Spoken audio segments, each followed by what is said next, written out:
you were joking that I eat salads all the time and I'm a rabbit and whatever. It's disgusting. Which I am. It's but disgusting. The founder and I do that together too. Like both of us eat these salads. I was visiting her in California. And you guys are successful. So right. Maybe I should eat salads. Maybe you should eat salads. Exactly. Welcome to my channel, guys. My name is Tejas, and in today's episode, we have my dear friend, Kylie. She is literally one of the most driven people I know. She's extremely busy, like all the time, and she eats literally nothing.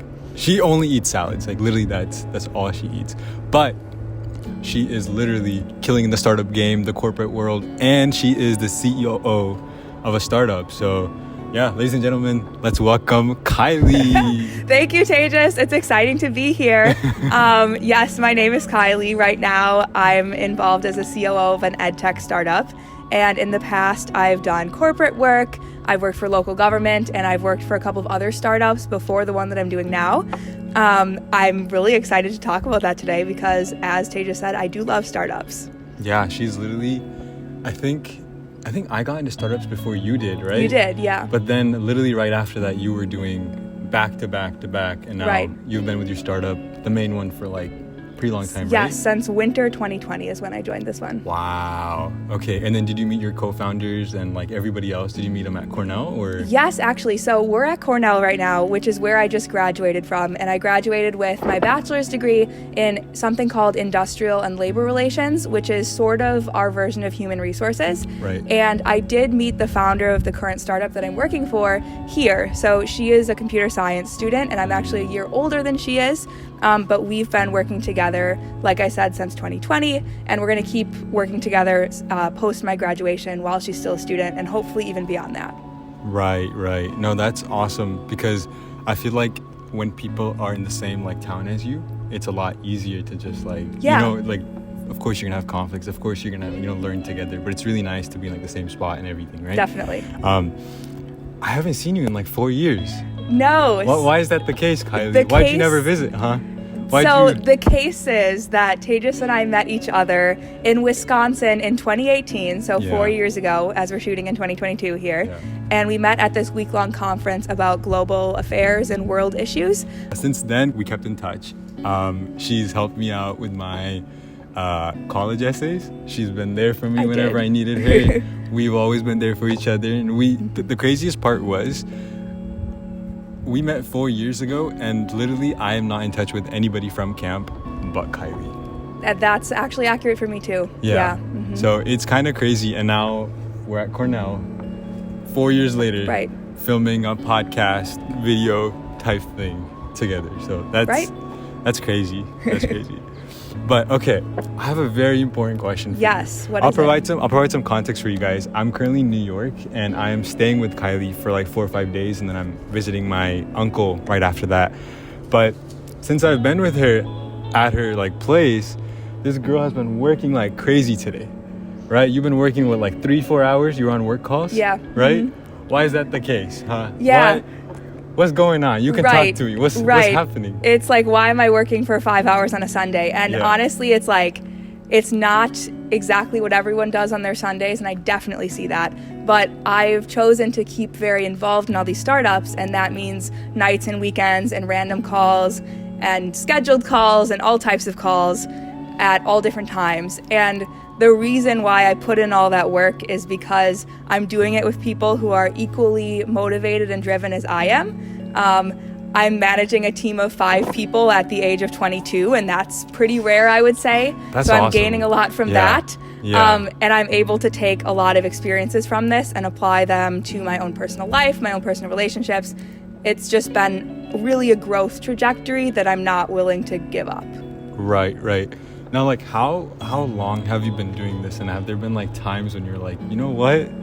I kind of don't want this anymore. Like you get put down by the stress or by the workload. Because like you said, 5 hours on a Sunday, that's not for everybody. Right. And it shouldn't be for everybody, Mm-hmm. Yeah. So I have worked at several other startups before the one that I'm currently at. And I bring that up because there were a lot of times when I was working at other organizations and I thought that it was like a lifestyle problem. Like, this is not the lifestyle that I should be living. I shouldn't be doing startups. I should do something more standard and run of the mill.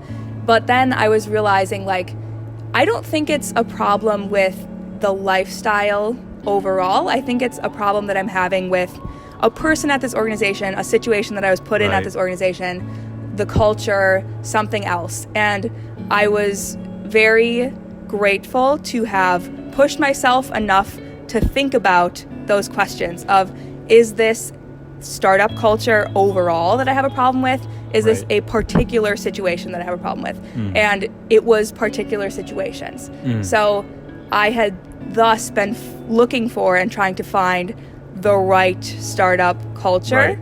Every startup is very different. And I'm lucky to have found more opportunities that are closer to like the ideal culture for me. And that's why I stay longer. No, that makes total sense. So like, can you talk about what exactly that you're doing? Like, how much time do you devote to certain things? Yeah. I'm sure since you're working at a startup, you're doing multiple roles at once. I'm sure you're not like, you know, everybody's hired for every little thing. Right? Yes, it is not very compartmentalized, meaning I'm doing lots of different roles at once. So right now, I'm the COO of my current edtech startup that I'm working for. And that started before I became COO with just doing human resources tasks. That was the most compartmentalized that I ever was right at the beginning when I was just doing one function. And since then, my role has expanded to be doing marketing, a lot of fundraising. And on that fundraising note, I've had the opportunity to travel because one of the ways that we're doing fundraising is university pitch and grant competitions. And so I've been to Texas for that, Minneapolis for that, a little bit around in the New York area, different cities where we are right now. And being able to meet other entrepreneurs who are in the similar space as we are has been very positive for me. And that's, you asked about motivation a little bit before, those experiences where it's like beginner light version of corporate travel. And it's like, oh yeah, like I'm an asset to this company enough where they're paying for my plane tickets and my meals and my hotels. And you see like a future, and it's exciting, right? Like, who doesn't want their plane tickets paid for, right? And it's like, there's moments like that where I really feel like I'm an asset to this small team, and like what I do is important. And there's like kind of a power or an autonomy in that's very attractive, and another reason that I stay in startups. Do you feel fulfilled by like what you're doing? Like, you're devoting so much time and effort, and like, it's so good because I feel like this is our age. We have to be driven, and like the progress you make now, you really, you know, you see the benefits later in your career. But do you feel fulfilled by this? Like genuinely, do you feel like this is your calling? Or not calling, that's a heavy word. Calling is pretty loaded of a word, but fulfillment, and I'm curious to see, because you've worked in startups before, I'm curious to see your thoughts on this too, but for me, yes, I do feel very fulfilled by this, because I've done a lot of thinking about this lately, actually, as I transition out of college. It's like, do I want to keep going with the startup? And the answer was, of course, yes. And then I was exploring why. And the answer was, because this is fulfilling. And it's fulfilling for me because I would say of the autonomy first that I get from this. That's huge. That's huge. One of my very deep, like, core values and desires for myself is autonomy. And the startup environment is a perfect environment for a lot of autonomy. Especially if you're like a COO role or a CEO role. You're very much, I'm narrating how this goes. That has been the biggest thing that's very fulfilling for me. The other thing that I'll mention is particular to my COO role, like the relationship I have with the CEO that I work with is one where I get to be very like consultative and advisory to her on business items and business topics sometimes. And that's something that's very fulfilling for me too. Actually, to the extent that my full-time corporate role that I'm starting next year is going to be consulting. So that just speaks to how much that type of work is very fulfilling for me. And so the fact that I get to be autonomous and also be consultative in the same role, in the same place, both are very fulfilling. But did you find something similar, different? You were in a different role than I am. Right. So I'll provide some context for the viewers. I worked at a startup. I joined a startup as an intern, and then very quickly I became basically like the co-founder. My co-founder and I, we became friends very quickly, and that was like a pretty good thing. Like you mentioned how like you have your co-founder here as well, and you know, you guys travel together and all of that. Like that's huge. I only met her once in person when I flew down to Chicago to meet her, but like Zoom calls, everything we did together. And honestly, like knowing you have someone with you in that journey is like really, really nice. But to your question, that autonomy is very attractive. It's incredibly attractive, especially if that's the type of role you see yourself in. I personally, like for my startup, I was managing at one point we had 30 interns. 30 That's a lot. Interns. We had a full design team. We had a design team. We had a tech team. What else did we have? We had a business team. And honestly, you know, you learn a lot from this experience. Like sometimes it was really too many cooks in the kitchen. Like you do not need 3 interns working on the same thing when one intern can honestly probably do most of it. Yep. So like there's definitely a huge learning curve to this autonomy that you learn as you're going on, as you know, you're working. But it's nice. It's really nice, and I really enjoy it. But that said, it's also like really nerve-wracking at times. Interesting. For me personally, because sometimes it's like, okay, like every meeting you're leading. You're leading every meeting. Everybody relies on you. And yes, this is your company and this is your baby and you're nurturing it. But at the end of the day, you know, it's like people are holding you accountable. And that can sometimes be a little bit scary because this is not like a club. This is not some fun little hobby. Exactly. Like you're putting your time and effort, and also ultimately you're going to put money into it to make money. So it's like so much to balance. Yes. Like that role in itself is I don't think it's for everyone, but there's a huge learning curve. Yes. Yeah. So I wanted to talk about, you said it's like stressful because people are always looking to you for leadership. Yeah. And that is something I definitely experienced too. Obviously, I'm not like the front-facing person in the company. I'm not the CEO, but I've embraced like the keeping the lights on in the background type of role that I think is my brand of COO. Right. And the thing that has been very helpful for me in balancing like needing to be a leader all the time is like some sides of startup culture and startup lifestyle that are less intuitive maybe. So tell me about that. Yes. Some of the things that are part of my like startup lifestyle, and I've recently coined this term for myself. We came up with it today. We literally came up with it today. But I'm still continue. Like, what does this word mean? But I'm at my desk like on a work session, and I'm like, you know, there are lots of elements of startup lifestyle, and some of them are like working out, eating well, and all the things that make me able to be a productive asset for this company. So my favorite example is when the founder and I travel together, we will be in the hotel gym before we pitch. Like she's lifting, I'm doing yoga, and we're both there. And that's and the fact that we do it together that's why I realized that it was part of startup lifestyle. Like that counts too. That is part of startup lifestyle. Because we're there together, it helps us stay calm. We're on this like positive, happy post-workout adrenaline, dopamine, whatever, I don't know science. While we're then going up on stage and pitching, and we're like thinking about how strong and powerful and competent we are because we just killed this workout. Like I killed my yoga, whatever it was.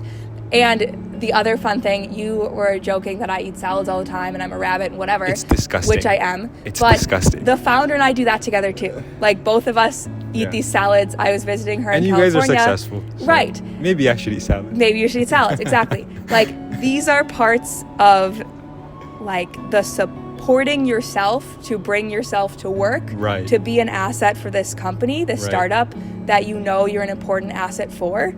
And then you get to see yourself create more and more value for something that is just on the cutting edge of making it because you're taking care of yourself. So that is like the full startup lifestyle for me. You kind of bring up a really good point And I think it's a good transition into like corporate life and how it's different from startups. So this is where I'm going with this, right? Corporate life, most of the times, I guess now remote work is very common, so people are working from home. But most of the times you're going into work, so you're literally like dressing for success. You know, everybody's buttoned up, everybody's going, you know, there for a purpose. And you're kind of able to separate that personal life from your work life, because oftentimes you are going, you know, there's like physical space there's difference. physical space, right? But I'm assuming with a startup, and especially like how early it is and all the interns are in random spots and, you know, you're just trying to make everything work, I'm sure, and correct me if I'm wrong, I'm sure that like it's a hard balance, because I'm sure it bleeds into your personal life too. Right. How do you feel about that? Right. So, and I was writing notes here about what I was going to talk about, and the other thing, actually the first thing that I thought of when it was startup lifestyle was boundaries, and that's what you're hitting on here. Finding the right balance, especially when you're like sharing space, sharing a laptop between your personal life and your startup life. Ooh, I didn't even think of that. Right. So it's like Slack notifications are going off at all times of the day. And the example of boundaries I'll give is right before we got here to record this, I was on the call with the founder of this startup, and we were coming up on our like, okay, we're gonna end the meeting at 4, we're coming up on 4, we're not done at all. I'm like, okay, we'll go to 4:15. You texted me, you're like, ready when you are. I'm like, okay, like give me 10 more minutes.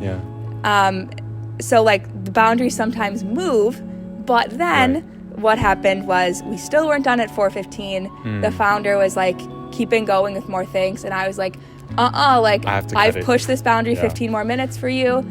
I love you, like, and I truly do, we're so close to each other. I love you, but like this is where the boundary is ending right now, and we will get the slide deck to the investor in 12 hours from now. Like we will get it to him a day later. He will love it. I'm sorry if this is harsh. We're going to figure this out. I just have to stop. And so it's like, it's not that the boundaries can never move. You're going to end up very rigid and missing the best opportunities sometimes if you're always like, this is the rule, we're stopping it. You can't be like a 9 a.m. I call it quits. Or sorry, 9 p.m. I call it quits, right? Not all the time anyways, but you do have to keep the boundary. And I really pride myself on being like the supporter, being there for the founder, like being there for my partner in my personal life, the one who is there for other people. But, and this goes back to the first thing that I talked about, like you cannot be there for people unless you are like, nope, hard stop, gotta go work out. Like, unless you're doing the self-care, unless you have the boundaries. And it's hard because at the end of the day, it's all on you. And like you are your own like provider, caretaker, boss. Like at the end of the day, right? Like you decide when you go to bed. You decide when you close that laptop. You decide that you have to come here. You know? And good on you for doing that. Like that's actually very hard. I did not do that. I'm like I had such poor work life and personal life balance when I was at the startup, purely because there would be times when I'm like, okay, I felt like at times you really have to step up, right? And when in those moments when you have to step up, that's the only thing you're pretty much focusing on, right? Like I literally remember we were having a supply chain we were trying to figure out we were trying to find our manufacturer, and literally it was like working the numbers, all of that stuff, and I was literally up to like 5 a.m. like for like 2-3 nights, just like really trying to like figure everything out, searching up everything, trying to find the right manufacturer, calling them, and like knowing, just being educated enough, because that's another thing in startups, right? Like you are like 100% YouTube University. You know, there's things that you're not gonna know how to do, so you just have to educate yourself. And it's like, it's crazy because like you're leading, you're mentoring people, you're managing people, you're also maintaining relationships, but at the end of the day, you're also teaching yourself all the stuff that you don't know. Then you're trying to upskill everything that you do know, and then it's just, it's hard. It is very hard. It's hard. Yes. but it's very rewarding. Very rewarding. Yes. Yeah. That is also true. Yeah. I would say how I get through the chaos of like you're Yeah. trying to upskill, reskill, Yeah. train, hire, blah blah. Yeah. Is the way I get through that is prioritization, and specifically how I prioritize is objectives and key results, or OKRs. Nerd. Very much nerd. I use them too. But yeah. Okay, so you can't talk.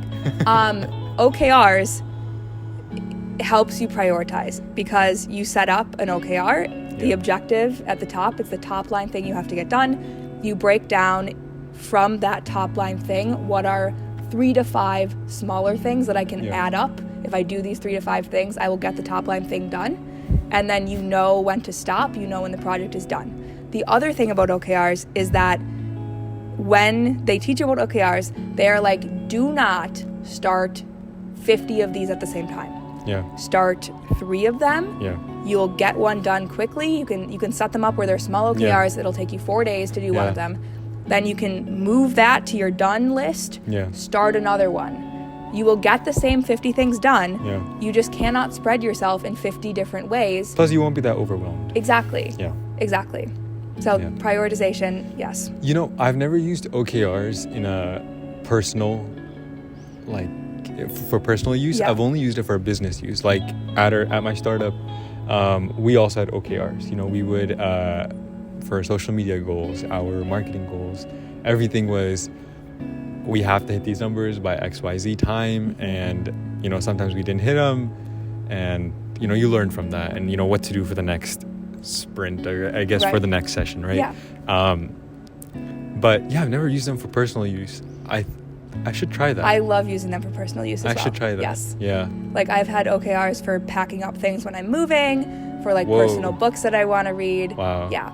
They're in every aspect of my life. Sometimes I feel like OKRs, like they sound so businessy and like structure-y to the point that I'm like I don't want to use them in my personal life because it like imitates work life.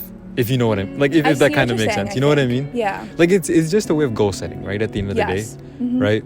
I also think an important thing about using OKRs for personal life is if you are no longer into the OKR, and it's not something you want to prioritize, just scrap it.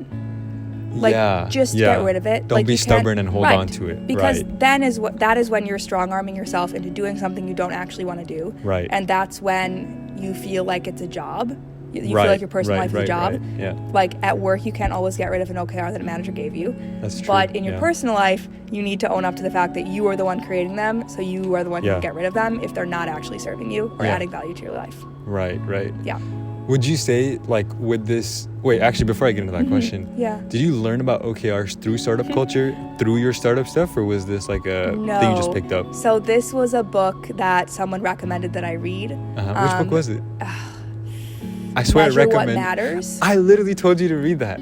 Okay, so it was you. It was you and someone else, because I'm thinking someone that wasn't you. But I got multiple recommendations for Measure What Matters. It's a great book. You guys should read it. Yes, it was very good, and I've since recommended it to one of my direct reports at the startup, actually, who is working at Google.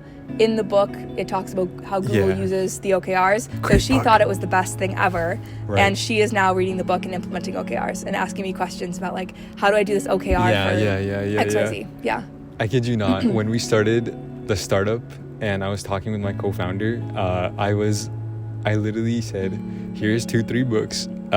It was Measure What Matters. Yeah. It was Lean Startup. I feel like I've talked to you about Lean Startup, right? It's a really good book for any of you guys like looking at startup stuff.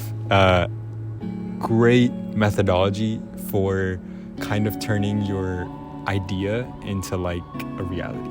Like if you guys have any idea and you guys are like, man, I want to execute this, but I have no idea how, read Lean Startup. You'll have action items. You'll know what to do next. But literally, as soon as we started the startup, I was like, we have to read this book and this book. I read Lean Startup on my own because I fell in love with startup culture myself when I started. Because you're a baby, and at the end of the day, like, you'll do anything for it, right? Like, you're like, man, I just want this to succeed. Right. but Measure What Matters, both my co-founder and I, we both read together. Good, and okay. that was a big thing. And then we implemented OKRs within the company right afterwards. So we got educated first, and then we were like, you know what, let's push this onto the team. Right, yeah. And let's like really make this like systematic Yes. versus just like idea here, goal here, goal there, Right. and nothing really gets done My at the end whole of the day. business team uses OKRs right That's now at good. the startup Yeah. as well. Yes. Yeah. Okay, that's awesome. So you were mentioning OKRs used for personal use, and you've been really just, it's been helping keep your life balanced and like organized. Yeah. That's huge. How do you think startup culture has like affected you? Like, do you think you've matured from it, grown from it? What are some takeaways that you're like, this applies not only in startup culture and workforce, but more so just personal life?